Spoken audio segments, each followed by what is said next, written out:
Mr. Secretary, I have heard you reference that the pronounced shift toward natural gas for power generation in our Commonwealth has markedly improved our air quality. Can you kindly provide some specific details and insights on those improvements and how that has translated into public health benefits for all Pennsylvania residents? Sure. So what we've seen, as for example, when we were discussing the Clean Power Plan proposal that the Obama administration had put forward, we were already well on our way in large part and have actually since met those what were proposed goals.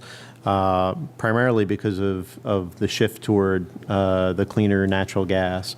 We've seen improvements on ozone. We've seen improvements in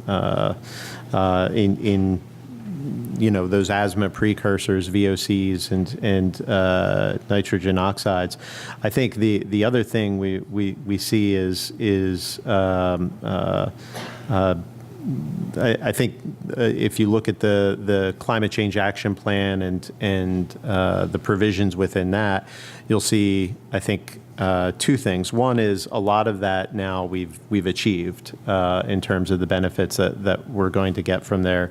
And two, I think there's still a big opportunity in the transportation space, both electric vehicles, which again are primarily fed by natural gas power plants at this point, as well as natural gas vehicles.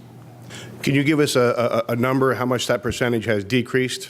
I know the Clean Power Plan percentage was around 30%, so I'm not sure how much of that is specifically attributable to the shift in the power as opposed to other clean air provisions that have been pursued over the years.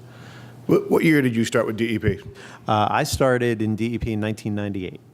Okay, so, and I've heard you reference this number, and I just want you to share this with everyone gathered here. Given our portfolio back then, natural gas versus coal versus nuclear, give us the percentage, how that has shifted towards natural gas. Sure, so nuclear's traditionally been right around 35%, give or take. Coal, when I started, I want to say was right around 55 to 60%. Gas was not something you saw on the pie chart. It was that smaller percentage, primarily big peaking plant turbines at that point. Today, that's more like 25–30% gas, with the nuke staying the same and the coal decreasing by that same amount. Okay, so that's some interesting data.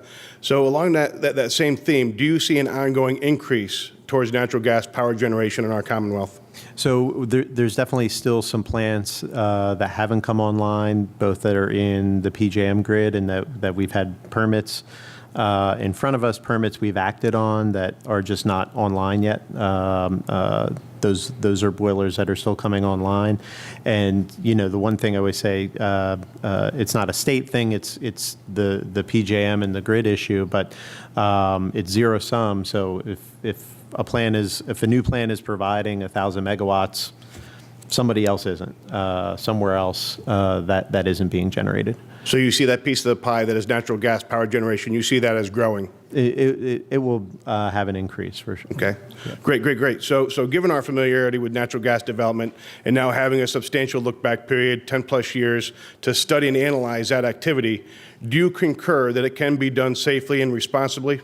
Yes, absolutely, and that's why we've pursued things under, again, the Chapter 78A regs, the air emissions under the general permit, as well as the regulation draft that we put out to the Air Quality Technical Advisory Committee around VOC emissions. Do you feel as though it can be done safely in the Delaware River Basin? I think in the Delaware River Basin, that's again a multi-state process, and there are concerns about how we do that. But you feel as though it can be done safely in other basins? I feel as though there are safety concerns, but within the context of the DRBC regulation specifically, they have other issues around critical protection areas and things like that.